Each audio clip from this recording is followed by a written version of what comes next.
तो हमारा ये लीजन स्पोर्ट्स फेस्टिवल खत्म हो चुका है और इसके रिजल्ट आ चुके हैं हमारे सामने। इसके विनर रहे हैं टोनियो बर्टन, सेकंड पे जस्टिन रोड्रिगस, थर्ड पे रशीद ओल्डेकर। मेरे हिसाब से टोनियो बर्टन काफी ज्यादा इम्प्रूव नजर आए थे और पूरी तरीके से हमें लगता है ये विक्ट्री उन्हीं की होनी चाहिए थी और सही डिसीजन रहा जजेस का। लेकिन ये जो सेकंड पे जस्टिन आए हैं, जस्टिन मतलब हाँ सेकंड डिजर्व करते थे, लेकिन जस्टिन जिस हिसाब से पिछले साल आर्नोल्ड क्लासिक में लगे थे उस हिसाब से नहीं थे इस टाइम। बहुत ही ज्यादा वॉश्ड आउट और ऐसा लग रहा था कि इनकी बॉडी अब ये कॉम्पीट नहीं करना चाह रही है, लेकिन फिर भी ये जबरदस्ती करवा रहा है। अब इन्होंने क्यों किया है कॉम्पीट ये तो खुद ही ये जानते हैं, लेकिन मेरे हिसाब से इनको नहीं करना चाहिए था और इनको रेस्ट लेना चाहिए था और अपनी बॉडी फुल्ली रिकवर करनी चाहिए थी, जो कि इनके पिछले कोच भी बोल रहे थे ये करने को। खैर अब इस टाइम ये जॉर्ज फेरा के अंडर काम कर रहे हैं। इन दोनों ने मिलकर कोई अपनी स्ट्रेटेजी बनाई हो, इसलिए इन्होंने सोचा कि compete कर लेते हैं।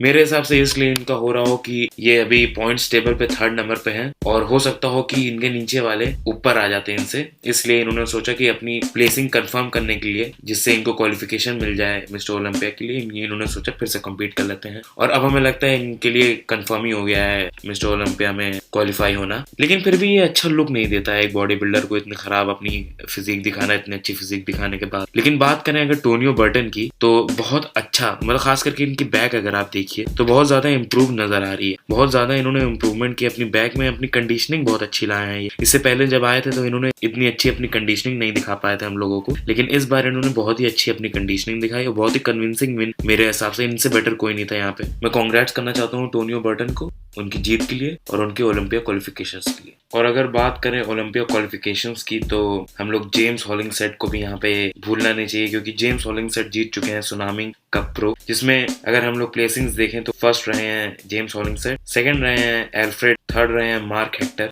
और फोर्थ एनरिको हॉफमैन। इस शो में मेरे हिसाब से जेम्स पूरे तरीके से डोमिनेट किए हैं और मेरे हिसाब से हमको नहीं लगता कोई भी जेम्स के आसपास आया था। जेम्स ने जिस तरीके से अपनी थिकनेस और कंडीशनिंग दिखाई है, मेरे हिसाब से उनके सबसे बेस्ट शेप रहा है अभी तक का। लेकिन मैं एक और बॉडी बिल्डर है जिनकी तारीफ करना चाहूंगा यहाँ पे, एल्फ्रेड चिरियाक। काफी टक्कर का मुकाबला दिया है उन्होंने जेम्स को। और मैं एक और बॉडी बिल्डर की तारीफ करना चाहूंगा जिनका नाम है एनरिको हॉफमैन, जो फोर्थ आए। मेरे हिसाब से वो फोर्थ प्लेस डिजर्व नहीं करते थे, उनको थर्ड आना चाहिए था।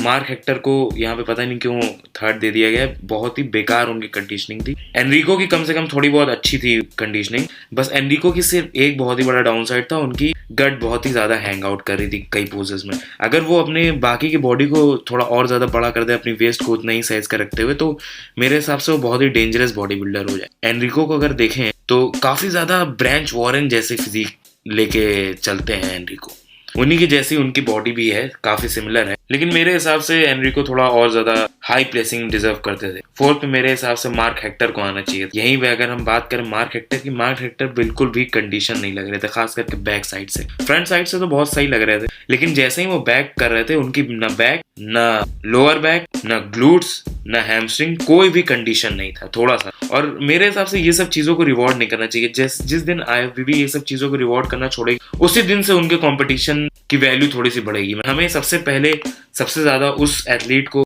ऊपर रखना चाहिए जो मेहनत किया है और अपनी कंडीशनिंग दिखा रहा है। क्योंकि देखिए मेरे हिसाब से मसल पुट ऑन करना इजी होता है, लेकिन उस मसल को अच्छे से डिफाइन करना, उसको कंडीशन में लाना, वो बहुत मुश्किल होता है। और अगर हम लोग उसको ही रिवॉर्ड नहीं करेंगे तो फिर क्या फायदा इतनी मेहनत करने का। फिर और भी बॉडी बिल्डर यही बोलेंगे जब हम कम कंडीशनिंग में ला के भी शोज जीत जा रहे हैं तो हम कम ही कंडीशनिंग लाए। खैर यहाँ पे मार्क हेक्टर जीते तो नहीं है, लेकिन फिर भी इसलिए मेरे हिसाब से कंडीशनिंग को सबसे पहले वैल्यू मिलनी चाहिए। हाँ अब ये भी नहीं है कि एक इंसान के पास सिर्फ कंडीशनिंग है और उसकी बॉडी प्रोपोर्शनेट नहीं है। देखिए हर चीज का यहाँ कॉम्बिनेशन होना चाहिए, लेकिन कंडीशनिंग भी बहुत ज्यादा मैटर करनी चाहिए। यहाँ IFBB के जजेस को कंडीशनिंग कुछ मैटर ही नहीं करती, कंडीशनिंग से कोई मतलब ही नहीं रखता है IFBB के जजेस। ये चीज हमें नहीं समझ में आती। खैर चलिए छोड़ते हैं और चलते हैं अपने नेक्स्ट स्टोरी की तरफ, जो कि आती है IFBB के नए प्रो की तरफ से, जो कि है क्रिजो। हाँ अब ये प्रो हो गए हैं। बताइए इनको भी कोई बोल सकता था कि ये प्रो नहीं है इससे पहले?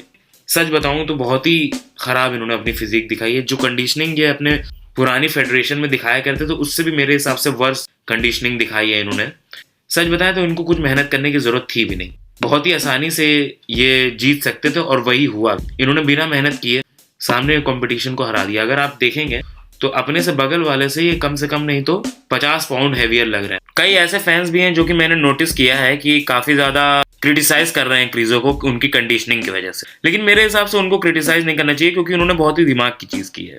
देखिए, अगर हम भी उनकी जगह होते तो हम भी ये करते। जब आपका कंपटीशन ही नहीं है उस लेवल का तो आप क्यों इतनी मेहनत करें? इससे अच्छा अपने आप को सेव करें और जहां पे अपना बेस्ट वर्जन दिखाने की बात आएगी तब दिखाएं। तो मेरे हिसाब से उन्होंने दिमाग की काम की। अब देखते हैं 3 हफ्ते बाद जो प्राग प्रो होने वाला है उसमें क्रीजो ने बोला है कि वो कॉम्पीट करेंगे, देखते हैं वहां कैसा करते हैं। आप लोग को क्या लगता है? आप लोग कमेंट्स करके बताइए। चलिए अब खत्म करते हैं आज की वीडियो, तब तक के लिए गुड बाय।